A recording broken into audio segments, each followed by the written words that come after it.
Uswashayesa waphephetha amahora amabili ohlelo ekhaya jikelele. Njengamanje ngembukele sesingene ehoreni lethu lokugcina nci. Omunye ke uke wathi anginibuze ukuthi ngempela uma ngabe senigezileke izandla emncwabeni nisuke senilindeni ningahambi. Ngiyayidinga ke leyo mpendulo. Usaphila? Hayi, last hour. Sesiqhubile nokho. Molweni Ekhaya sibulisile sizokupapayisa ke njengokuba ngoku singena kwiyure yokuqweqweda inkqubo. Singalibazisanga ke masikhabele ezimpondweni. Khumbula ukuba sikuyo lenyanga yokubhiyozela inkcubeko yakwantu. Ngoko ke kule yure siza nezimuncumuncu kubathandi besixhosa nalapho ke siza kuthetha ngeminyaka engamakhulu 2 sukela kwaqala ukubhalwa kololwimi.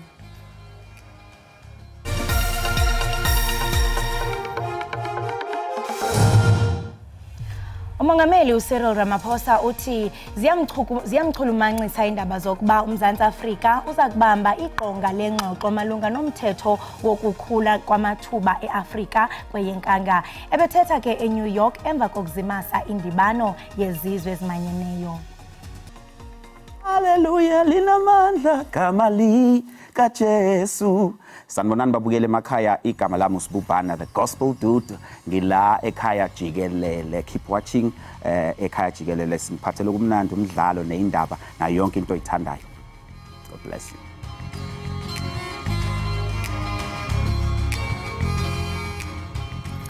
Umongameli uCyril Ramaphosa uthi ziyamchulumancisa indaba zokuba uMzantsi Afrika uza kubamba iqonga lengxoxo malunga nomthetho wokukhula namathuba eAfrika kweyenkanga. Ebethetha ke eNew York emva kokuzimasa indibano yezizwe ezimanyeneyo. Ukusingatha koMzantsi Afrika iqonga lengxoxo leAGOA kuqinisekisiwe kwingxelo idibeneyo phakathi komphathiso wezorhebo woshishino nokhuphiswano uIbrahim Patel kunye nogxa wakhe wase-US uCatherine Tai Pezolo. uRamaphosa ubize ezindaba njengophuhliso oluhle, nto leyo imnika ithemba ngakumbi kubudlelwane phakathi koMzantsi Afrika neMelika. Umongameli kwavakalise ukuwathemba amapokopoko phambi komdlalo esijonge kuwo neIreland ngomgqibelo kwindebe yehlabathi yombhoxo ka-2023 eFrance. Inhloko yamajaji umehluleli uRaymond Zondo ithi ikhona inqubekela phambili malungana nenqubomgomo ebhekele ukulwisana nokunukubeza ngokocansi eyinhlakeni zezinkantolo kuleli. Ijaji uZondo likusho lokhu ngesikhathi lethula inkulumo yokuvala esithangamini sabesifazane abafisa ukuba amajaji abayimisele ukuletha uguquko kulomkhakha. Ijaji uZondo lokhu likusho nje kusanda phela kusabalala izintolo zokunukubeza ngokocansi okunindeka kuzo elinye lamajaji aqavile enkantolo ephakeme ese-Eastern Cape ijaji uSelby Mbenenge. Osola ijaji uMbenenge ngalesenzo ubike lokhu ohlakeni olubhekela ungayiphathi ngendlela kwamajaji. Ikomiti yomgaqo-nkqubo yezemali we-Reserve Bank iza kubhengeza isigqibo sayo senzala ngale ntshikalanga kwinyanga ephelileyo ukunyuka kwamaxabiso kwabathengi kwenyuka kancinci ukuya kwi-4.8 yepesenti. iStats SA sithi unobangela wokonyuka kwamaxabiso kwinyanga ephelileyo kukutya neziselo ezinganxiliyo kwanezindlu. Mbukeli sekudutshulwe kwabulawa futhi elinye ikhansela esifundazweni iKwaZulu Natal. Lesi sigameko sokudubula senzeke esigcemeni sakwaB eMlazi kukholakala ukuthi leli khansela belikanye nabanye ababili ngesikhathi behlaselwa. Abalese bangaziwa abebehlomile kuthiwa bavulele ngenhlamvu bebhekise emotweni yezisulu. Imoto ke ibe isiphaphalaza yaphuma emgwaqeni. Ikhansela lishonele endaweni yesigameko kanti abanye ababili bona baphuthunyiswe esibhedlela bese simone sibucayi. Inhloko yesebe lezempilo eLimpopo uGqirha Phophi Ramathuba unqinile ukuba kufaniswe izidumbu ezintandathu zabo babandakanyeke kwingozi yebhasi nelori ngecawe eMusina kwaye inkqubo yokufanisa izidumbu sele iqalile kwisibhedlele saseChilizini ngaphandle kwaseThoyandou eLimpopo. Kube usuku olugcwele umunyu njengoba amalungu emndeni yabaphangalele ebehlonza abathandiweyo bayo. Umnyango wezempilo owezenhlalakahle kanye nezithunywa zasemayini Venetia bebekhona ukuzoduduza imindeni eshonelwe. Bayishumi abantu abashe ngendlela yokuthi akubonakali ukuthi obani. We need a next of kins, we need children, we need parents who are there so that we can start with the DNA collections, the sampling process. Nakuba imayini DBS Venetia yavalwa ngomsombuluko kulandela lesigameko, kepha ukusebenza seqalile futhi. Our employees are getting back to work. We understand that it's going to be a process. So we are making sure that we follow proper processes to ensure that we return operations back safely. Owesilisa ushonelwe indodana yakhe neminyaka engama-35 ubudala usakhungathekile namanje. Bana babararo. Nakibasizana. Ingqondo yami sebumnyameni njengoba eshiya amadodakazi amathathu. Njengamanje angazi ukuthi ubani ozobanakekela. Ngifise ngathi engabe mina odlulile emhlabeni njengoba sengimdala nje. Ngikitabe ngwele ngipha stress. Eminye imindeni inqabile ukukhuluma nabezindaba yathi kusenzima ukukhuluma ngalolu daba. Inkampani ibonelela ngombani Gauteng City Power qhubekile nomsebenzi wayo wokucima umbane ofakwe kwizakhiwo zokuhlala edolophini simahla.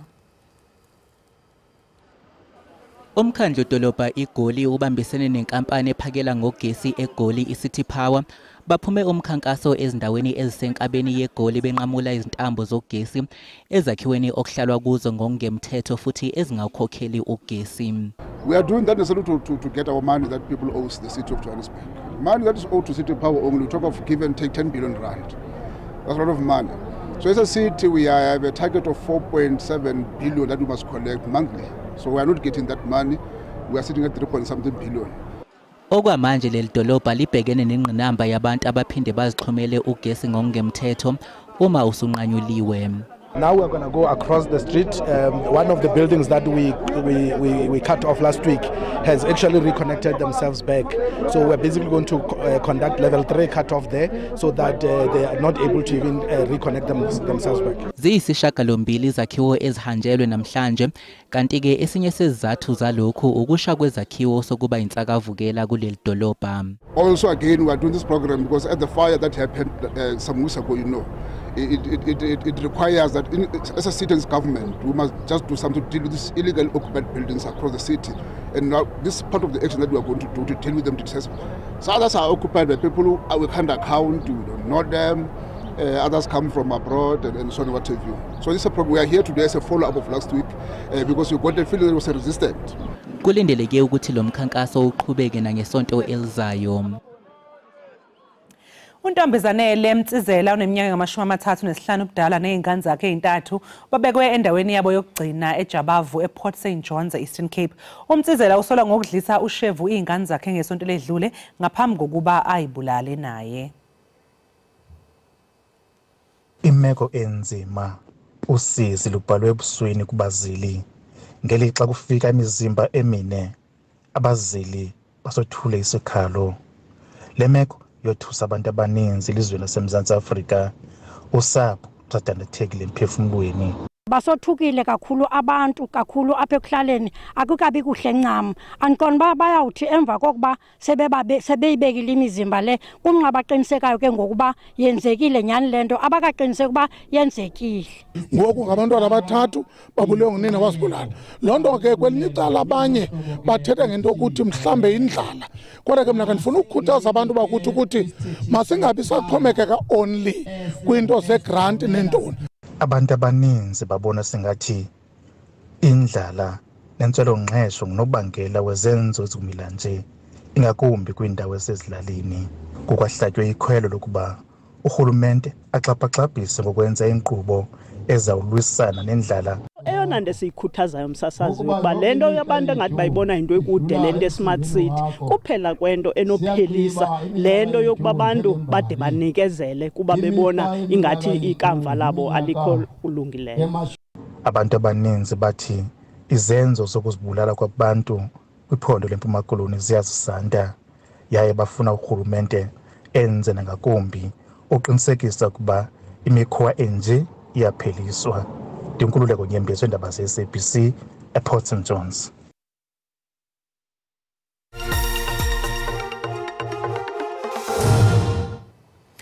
luvalela uphezulu uhwebo lwerandi eJSE izolo ntambama. Irandi libiza u-18.76 edoleni laseMelika, libe u-23.27 kupondo, kanti lingu-20.11 ku-euro. Ipula laseBotswana libiza u-1.37. Inkomba yezabelo ivale iphezulu. Igolide libiza $1,941 i-ounce, iplatinum libiza $931 i-ounce, uwele ongahluziwe ubiza $95.57 umphongolo.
Siphethe sikwamukele embukeli Ekhaya Jikelele, kanti ke njengamanje ke sibheke ezemidlalo. Njengamanje ke embukela ke sibheke yonke imiphumela yemidlalo yombango wesicoco se-DStv Premiership.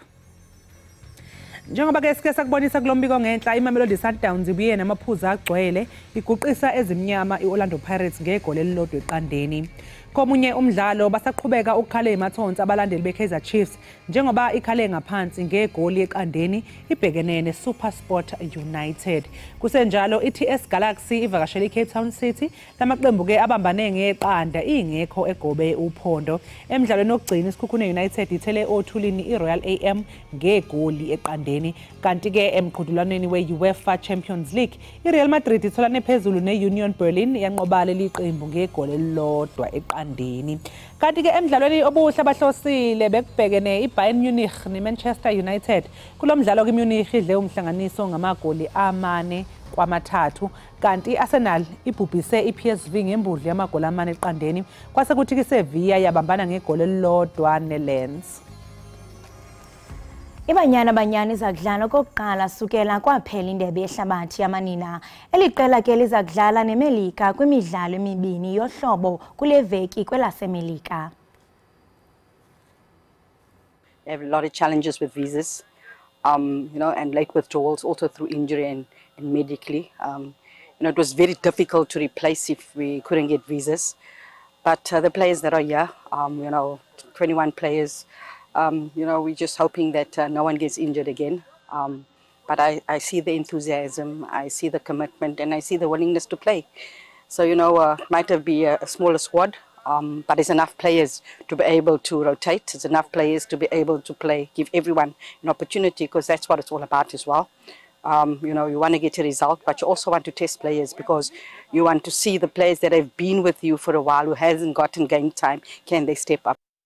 Owayesakudlalela amabhokobhoko uLawrence Siphaka uthi imidlalo yepool ixesha eligqibeleyo lokuzama ukuvavanya izinto ezintsha.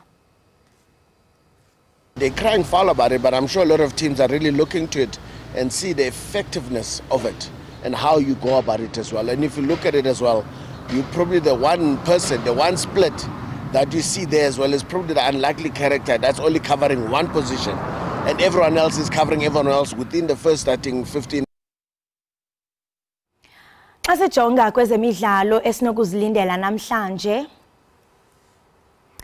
Siqala ngendebe yehlabathi yombhoxo ese-France nalapho abasindleki iFrance izangquzulana neNamibia ngentsimbi yethoba ngalentlwa kumdlalo wesithathu wesigaba segroups. Asidlulela sijonga kwibhola ekhatywayo, i-Europa League yaqala namhlanje, kanti ke iLask izakudlala kunye neLiverpool ngomkhono phambi kwentsimbi yesixhenxe ngokuhlwa. iRoma ke yona idlale neSheriff ngaxeshanye neLiverpool.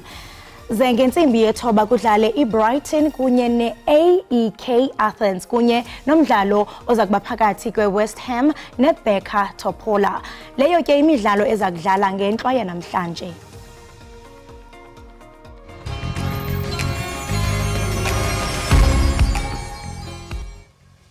Mbukeli sesifike eqathatha ke leso sigaba sama trends phela siyazi ukuthi ke uyazifela ngawo siphinde sikwamukele futhi lapha ekhaya Jikelele. Ewe siphinde sinamkele kanti ke xa sijonga kweziphala phambili pha ku x.com kuyaphawuleka kaloku i-hashtag yokuqala iyatsho into yokubana vets kanti ke eyesibini ithi #mulefintseki. Ku #vets ke inyuvesi vets singathe ukhetho lokukhetha umkhandlu ozomela abafundi kanti ke mbukeli umbango ubushisa kakhulu impela ubuphakathi kweinhlangano ke zabafundi engaphansi kweEFF kanye neNC ekugcineni kumphumela wokhetho uhlonze uphiko lweEFF olimela abafundi kule nyuvesi njengabantu ke abadle umhlanganiso. Kanti ke iBarrett ezibomvu zithatha intambo kwi-African National Congress ehambelana ne-Progressive Youth Alliance. Kokwesibini ke i-EFF Student Command iphumelela kunyulo lwabafundi kwidyunivesithi yaseWits. Make sijonge ke mbukeli into yokubana baphefumle besithini ku x.com. Usemana uthi no yellow t-shirts and streetwise 2 formed against students shall prosper. EFF wins Wits University SRC elections. Uthi akho zikipa eziyelo kanye ne-streetwise 2 eyinikezwa abafundi ezingenza ukuthi ke kushintshe lokhu. EFF hayi ikhalemuka nayo. Umushabi yena Umashabi uthi SASCO is no longer relevant to the current political climate. They must no longer represent students in universities as students are rejecting them and their national leadership. Afagepana i broken hearts inhliziyo ezophukileyo. Is this the end for SASCO? EFF Student Command understands students' politics and their challenges way better as their national leadership were baptized there. Uyathi nokubana noko iSASCO ayisekho relevant kweli xesha langoku xa sijonge kwezopolitiko uthi eyona nto mhlambe abangathi baye understanda bengabafundi okanye xa bejongeke kwipolitiki eziphathelene nabafundi i-EFF Student Command engathi noko yona ke iyajongana nemicelimngeni yabo ukodlula the national leadership. Chunqembe sijonge abanye babhale besithini. Ugufi uthi EFFSC refused to be led by puppets. 2024 is looking good, fighters. Economic freedom in our lifetime is certain. Ukhona futhi omunye ophendulile ke mayelana ne-hashtag le eyesibili ake sizwe ukuthi yena utheni. Umatumba uthi yena they said EFF is party of uneducated angry fools. We know that EFF is a party of parents who are poor because they were denied education by apartheid. Today their children voted for EFFSC to win Wits University SRC elections.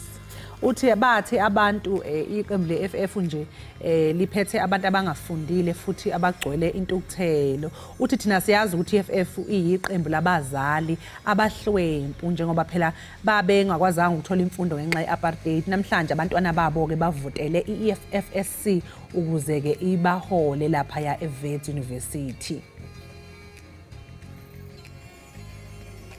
Umtsamai Mukwena naye uphendulile ke Makhulu utheni? Uthi congratulations EFF Student Command for winning the Wits SRC elections.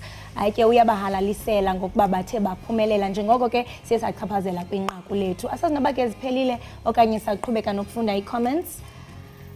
Umphoma Mabulo uthi NC has been defeated by EFF at Wits. People now are opening their eyes.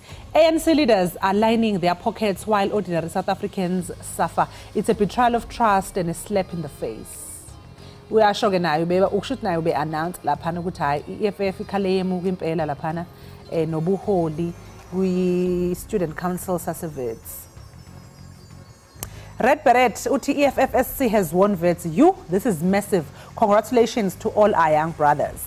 Hayi lapho bebahalalisela nje ukuthi ha bakhala bemuka nayo siyababongela kakhulu uthi hayi this is massive okusho ukuthi hayi into enkulu kakhulu ke le yokuthi baphumelele iEFF lapha ya Wits University.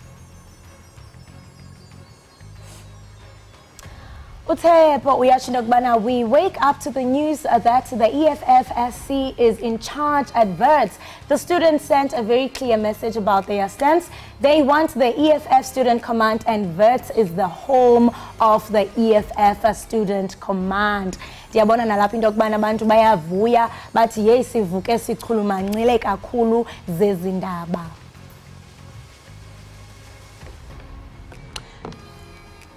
Kanti ke ikhona ke futhi ke ne hashtag ethi #mulifintseki. Ake sizwe ukuthi kwenzakalani ke lapha ya kumulifintseki.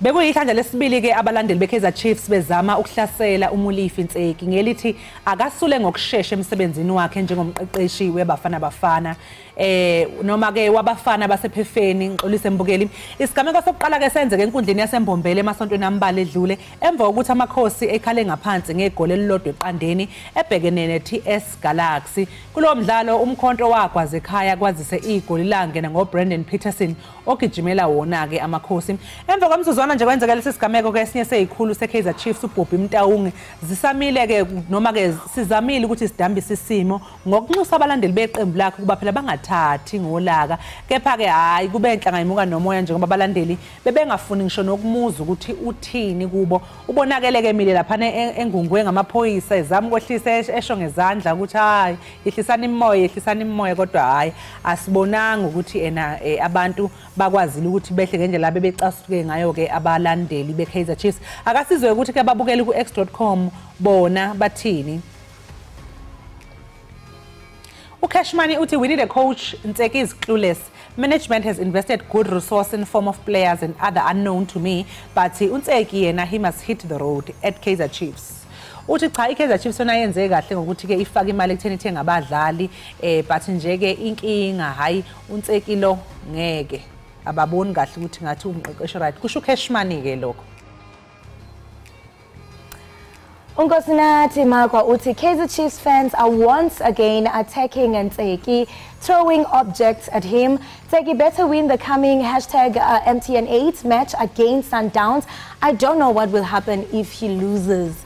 Uyagwedla phaya unkosinathi uthi hayi baqalile kwakhona abalandeli beKaizer Chiefs bayaqala futhi bayam-attacka yena uNtseki. Uyatsho into okubana inga umnqono wakhe uNtseki angaphumelela pha kwi-MTN8 xa izawudlala kaloku nayo iSundowns. Uthi hey hayi andazi into enokuqhubeka xa ngaba mhlawumbe akawini lo mdlalo into ethi ke back to square one. Kuncembe sijonge abanye bebhale besithini. Umel uthi Mfokasindi Ntseki must go. How do you prefer Matlo when we have better quality? The coach is not tactical. He's just an ordinary and he's not one to take us back to our winning ways. We need a European coach. Ntseki is a plumber, seriously. Umeli yena uthi cha yena ngokubona kwakhe kudingeka ukuthi suku umqeqeshi le Europe ezazoqeqesha la ngokombono wakhe. Ukhona ke nowelile Chilizo ophawulile naye. Paulo City, is there a guarantee that players will score chances they miss with him in charge? Chiefs played better football under Ntseki, which they have not done. Uyatsho into okubana Ernest apho no Gavin combined, the Chiefs players miss easy chances. Isaka Khumalo yena uthi Ntseki needs a new technical team. They must demote Mangete and Dylan. Ayikho indaba yabo. Mangete failed with distinctions. Hayi abantu banezimvo ezahlukane. Abanye basola uNtseki, abanye basola technical team, abanye basola management. Hayi nje umbono eyahlukahlukene. Umshengu Gaiwan uthi yena we cannot keep on defending Ntseki who never won anything. Chiefs need someone with winning experience. This thing of Bo Ata and Ntseki won't work. We honestly have proper players. Naye ke usho lokade kusho lo omunye ke umsebenzisi ka x.com ukusho ukuthi cha nje abadlali bona ba right inkinga ngathi ilapha kumqeqeshi. Khumbula ke mbukeli ukuthi lezi zimvo ekade siyifunda naleyo mbono kade siyifunda ngiyababukeli ke mbukeli lapha ku x.com akusiyona SABC okanye ekhaya Jikelele. Ngakho ke konke nje okungavela ukukhononda iSABC kanye nekhaya Jikelele angeke baphendula ngakho. Okwamanje ke makholi sekuyisikhathi ukuthi siqhube itolo. Asambe. Sizobuya nje emva komsuzwana.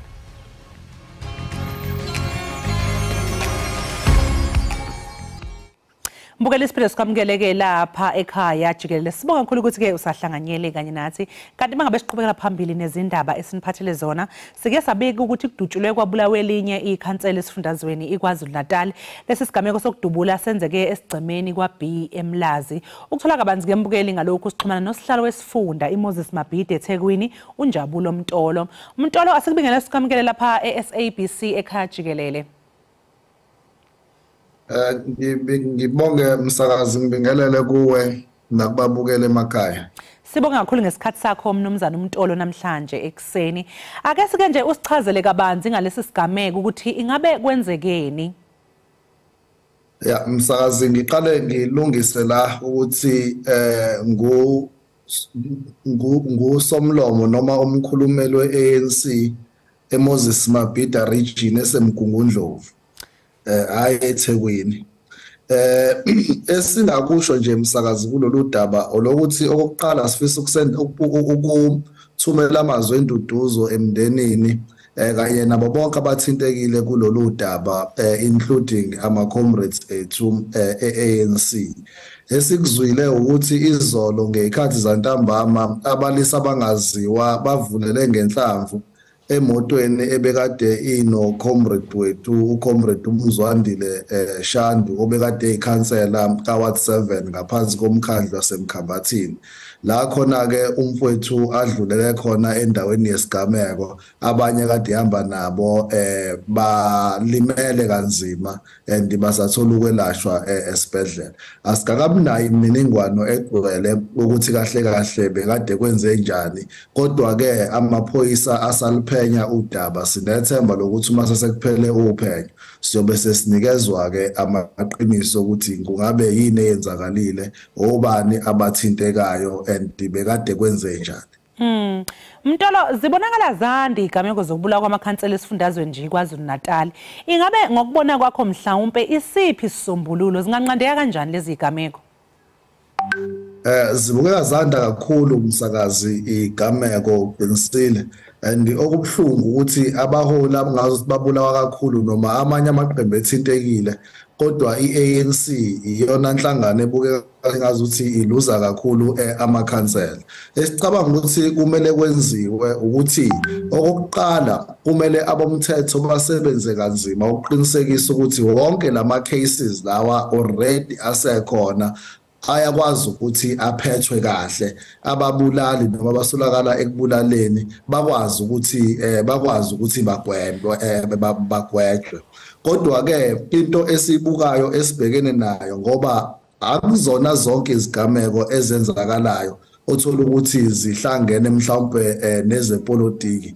Kukhona nje ubugebengu obukhona kwisociety yethu okuwukuthi nalapho futhi sifisa sengazuthi abenhlaka zokuphepha bangasebenza kanzima ukuqinisekisa ukuthi ubugebengu emphakathini buyancipha ngoba phela uzokhumbula ukuthi amakhansela nawo abantu abaphila emphakathini okuwukuthi ubugebengu benzakala emphakathini nabo nabo lobo bugebengu buya affect amakhansela. So ingakho ke sithi ke into ebalulekile ukuthi sisebenzisane sonke nenhlaka zokuphepha ukuqinisekisa ukuthi wonke umuntu wakithi ezweni uphephile ngoba eSouth Africa usuku nosuku kufa abantu ngehluku okuwukuthi kabanye babantu abagcina beshonile kugcina kwabantu othola ukuthi basezikhundleni.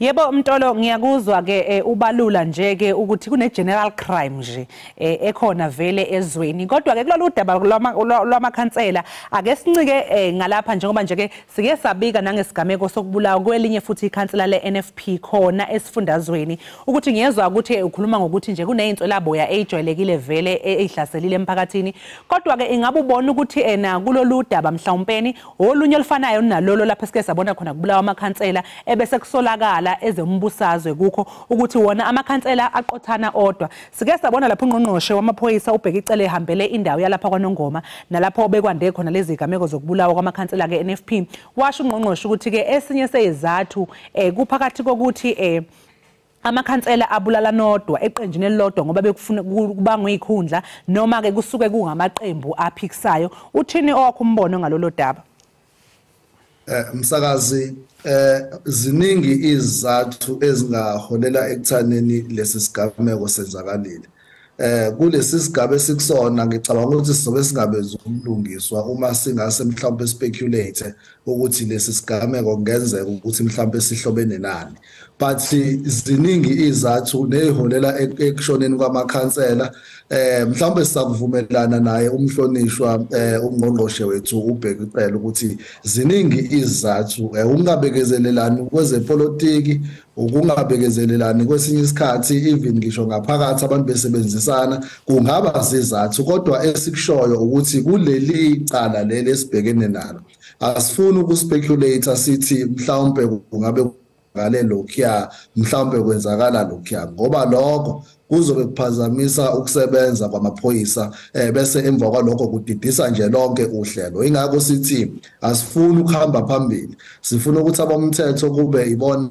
abaliphenyayo ngeke siqinisekise ukuthi lihlobene nezepolitiki futhi ngeke size sikuphike ukuthi lihlobene nezepolitiki uphenyo okusisiza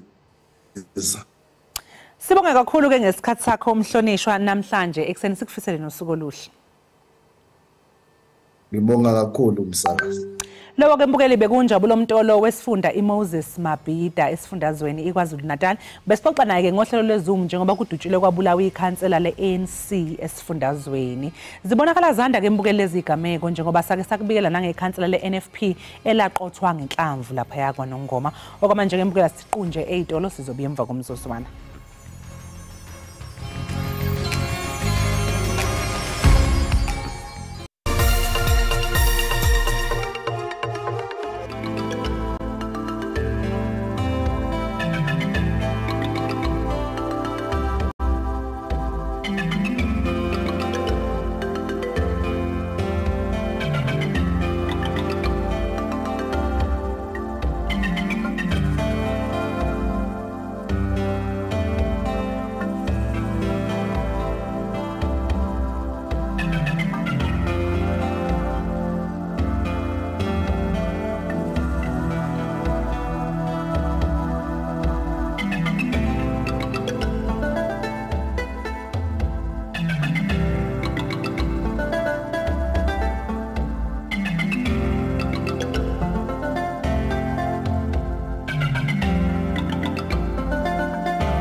Sibambe ngazo zozibini pha kwimozulu. Ukanti ke ngokumbukeli singena kwisiqingatha sethu esithi ubusazi na. Namhlanje ke siyabuza ukuba ubusazi na kuba kwiminyaka engamakhulu amabini eyadlulayo kusuku lwesithandathu kweyomsintsi isicatshulo solwimi lwesiXhosa sabhalwa sapapashwa okokuqala. Nali ke inqaku liyalandela mbukeli. Kuleminyaka ngamakhulu amabili edlule lolu lwimi lwabhalwa phansi lwashicilelwa okokuqala ngqa mhla ziyisithupha kwephezulu. Umbhalo oqala washicilelwa eLoveday Printing Center ngonyaka we-1823 kanti wabe usihloko sithi zonke inkomo zezikaThixo. Ngawo kwazaleka ngisho nenye izincwadi enohlonze emlandweni wesizwe samaXhosa esihloko sithi ityala lamawele. Emva kwalokho siningi ezinye incwadi ezalandela ezaqhubeka ukuthuthukisa ulwimi lwesiXhosa. Okukhomba ukubaluleka kwalolu lwimi ukuthi ngisho nephini lenhloko yamajaji uJustice uMandisa Maya lethula isinqumo enkantolo lisebenzisa ulwimi lwesiXhosa okwabe kuyinto eqalayo emlandweni wakulelizwe. Ingakho ke isizwe samaXhosa sigubha iminyaka eyikhulu kwaqala ukubhalwa nokushicilelwa kwalolu lwimi. Sibambe ngazo zozibini kunqubeko ngalengxelo. Yonke ke into kwelimiyo inesiqalo kwabanjalo ke ncakasana kwiminyaka engamakhulu amabini eyadlulayo kule nyanga nalapho isiXhosa njengolwimi sabhalwa phansi sapapashwa okokuqala ngqa ezimbalini. Ukusukela ngoko ke kuthathwe imitse emide nebonakalayo ukuphuhlisa olulwimi luyinxalenye yezona lwimi zinamandla nezongameleyo kumanguni. Ukuthetha ke ngokubaluleka kwale nyanga kumaXhosa sinxibelana ngoZoom noUnathi Kondile ozosinikeza ke umsebenzi wakhe wokugcina isiXhosa njengesixhobo sonxibelelwano esichubekileyo nesiluqilima. Mhlekazi uKondile masibambe ngazibini ngexesha lakho sikwamkele kwinkqubo yethu yekhaya jikelele. Molweni Kholosa ndibulisana kuba abukeli benu. Sibambe ngazibini. Mhlekazi uKondile wenze umsebenzi omninzi kulwimi lwesiXhosa. Xa ujonge ngasemva ingaba ngobani abangababhali nabapapashi bokuqala bencwadi eyabhalwa ngesiXhosa ngomhla wesithandathu kweyomsintsi pha ngonyaka ka-1823. Yayenjani imo kwaye sasisithini nje isihloko somsebenzi wabo? Enkosi kakhulu. Imbali inde. Yayiliphetshana nje ingeyoncwadi eyaqalwa yabhalwa ngesiXhosa ibhalwa ngutata uJohn okanye umfundisi uJohn Benny waseScotland ilungu leRhabe okanye iPresbyterian yangoko. Babhala ke kwelo phetshana bebezama ukutolika imiqulu yeBhayibhile kodwa ke bangade bafikelele bezama. So baqala ke ngomgca othi inkomo zonke zezikaThixo ungumninizo yena. Babe ke bayayipapasha lonto yasasazwa. Ke kwaze kwakhona abanye abantu bayilungisayo lonto abafana noMchayi. Kodwa into ebalulekileyo uJohn Benny wayengasebenzi yedwa. Wayisebenza nabanye abantu bakuthi abafana noNoyi ogciniswa Noyi. No Robert Balfour ababethi batolike ezinto ke babalungiselele besebenza pha eDikeni ke bonke. So kwavela uMqhayi, kwavela utata uJabavu, kwavela uWilliam Gopa, bonke ke nomfundisi uAppleyard besenza iBhayibhile yokuqala pha eMount Coke ngaseQonce. Baninzi ngengabefundisi sikakhulu ke bencediswa abantu bakuthi ababengamagqobhoka ke aseyibekwa njalo bakwazi ukubhala isiXhosa ngoko. Usothi kangoku ke sisekhona sisazama usibhala enkosi. Iyamangaza xa ndikubalela because uthetha mhlambe izinto esingazaziyo njengokuba sithetha olulwimi lwesiXhosa. Kule nto ithethayo ndiyaphawula ukuba iyamangaza ngenene into yokubana ezinye zezinto ezabe kanti ziyaqalwa ziyatolikwa yiBhayibhile. Kodwa ke asikho apho. Ulwimi luphuhliswa yonke imihla ngexesha ke lokupapashwa kukazonke inkomo zezikaThixo njengoku sitsho into yokubana wayekhona umnumzana uJohn Benny. Unokuthi mhlambe kusetyenziswe imigaqo echanekileyo yokubhala isiXhosa kuba omnye uzawucinga into yokubana xa kuzoba khona abantu abasuka entshona inoba mhlambe okubhalwa kwesisiXhosa kwakusulungekile kusini na?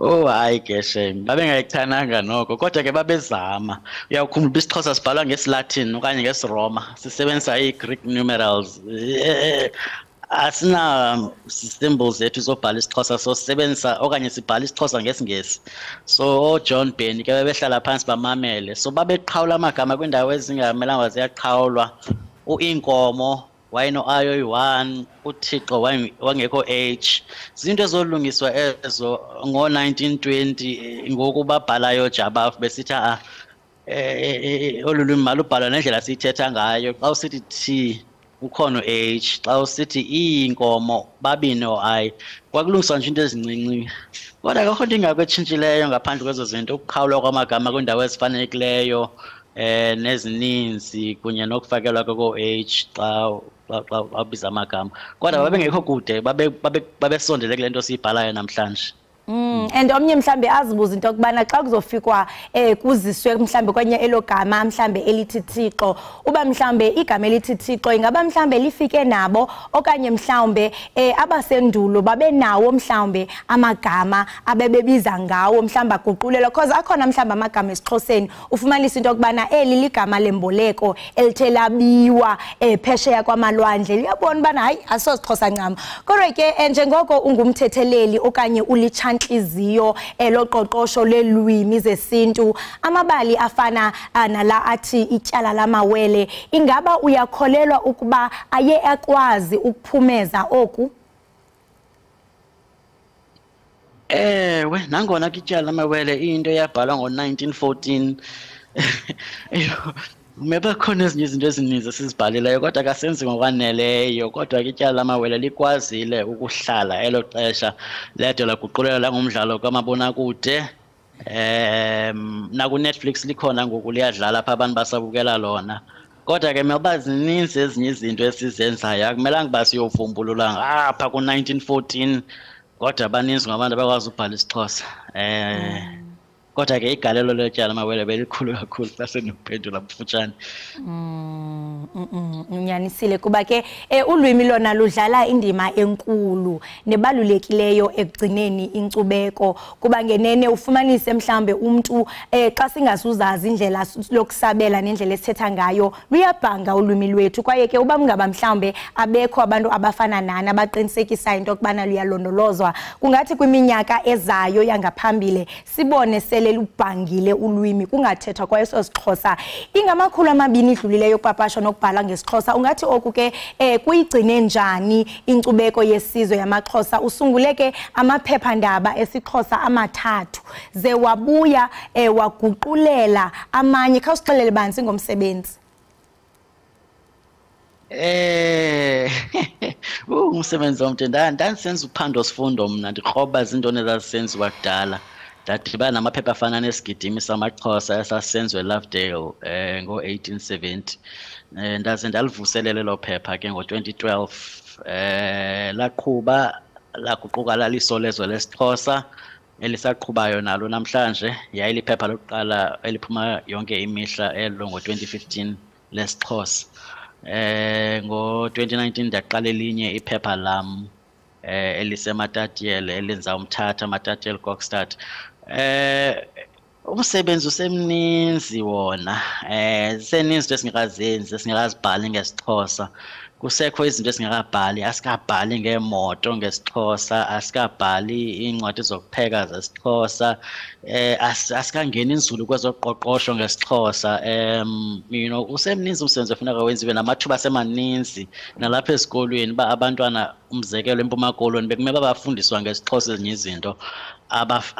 abanye abafeyili kuba bengayazi okanye bengazazi izibalo okanye inzululwazi bafeyila kuba lulwimi olu lubabethayo ngoko sizama ngoku ukungena ezikolweni ukutyhala umxholo wokuba abantu mabasebenzise isiXhosa ngoku nakumasebe karhulumente mayibe khona le miqulu nencwadana ngesiXhosa naphi napho uyakhona mazibe khona ezinto ingakumbi xa usazi uba uninzi lwabantu kuloo ndawo ngamaXhosa kutheni kuzawukhumshwa and ngokukhulisa kwethu loba thuba esiXhosa sidala amathuba engqesho nathi ekwenzeni lamaphepha esiXhosa sesadala amathuba ngapha kwama-80 abantu abathi bakwazi ukuqesheka bakwazi ukuphila ngesiXhosa.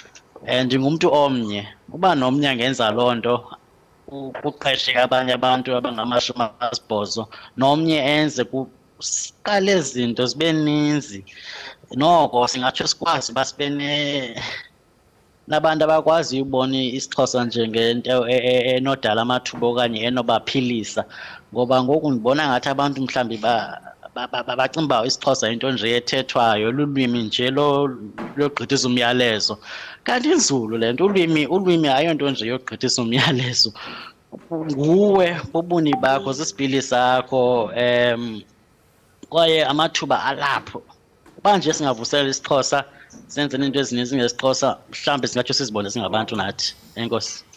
Hayi mhle kakhulu umsebenzi wakho kuba ke njengokusisho into okubana emaluvuselelo olulwimi nawe wede wabe kanti uguqulela incwadi yeaccounting inumbers into ethi mhlawumbe ubangabanyani amasebe karhulumente nawo wonke ubani ozingcayo ngesiXhosa sakhe kuzoba imbumba kusetyenziswane mhlawumbe njengosisho into okubana kuyodeleka amathuba sibone mhlawumbe neapps ezithetha isiXhosa mhlawumbe noba nje uya navigate efonini yakho kanye usemotweni ixelele uba hayi jike right ngoku ngena uthini so siyathemba into okubana ngomsebenzi wenu omhle enwenzayo ekulondolozeni ulwimi lizawubuyela kundalashe yonke into siyibone isenzeka. Enkosi kakhulu ngexesha lakho sibamba ngazo zozibini. Enkosi kakhulu Kholas. Right imbukeli we-Ekhaya Jikelele lo besithetha naye kaloku nguye uNathi Kondile ozinikele kumsebenzi wakhe wokugcina nokuqaqambisa ulwimi lwesiXhosa njengoko kaloku sibhiyozela inyanga yamagugu namafa ebesixelela ngakumbi ngokubaluleka kwanembali xa sithi siyajonga emlandweni into okubana isiXhosa saqala phi na kanti ke mbukeli siyiqwela siyiqongqotha ngolo hlobo siyi-Ekhaya Jikelele sibamba ngazo zozibini ngexesha lenu sesiyayivala. Sibonga kakhulu umbukeli ukuthi ube nathi namhlanje uphinde futhi wenze njalo kusasa ngesikhathi esifanayo. Nisale kahle.